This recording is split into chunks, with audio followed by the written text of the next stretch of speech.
বাড়িতে চোর ঢুকেছে। গাধা আর কুকুর পাশাপাশি বসে আছে। গাধা চিন্তা করলো কি ব্যাপার, চোর দেখে কুকুর ঘেউ ঘেউ না করে চুপ করে আছে কেন। তখন ভালো করে খেয়াল করে দেখে কুকুরের সামনে হাড্ডি আর গোশত রয়েছে। গাধার তো আর বুঝতে বাকি রইল না যে কুকুর চোরের কাছ থেকে ঘুষ খেয়ে চুপ হয়ে আছে, সে আর চোর ধরবে না।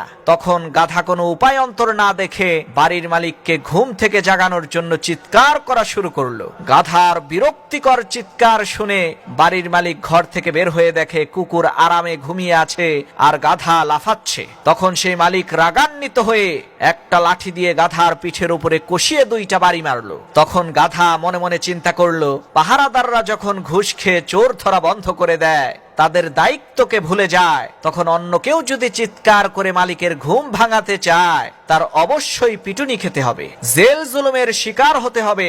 বেশি কথা বললে আমার অবস্থাও ওই গাধার মতোই হবে। তাই বুঝলে বুঝপাতা, না বুঝলে তেজপাতা, বুঝলে বুঝ, না বুঝলে তরমুজ।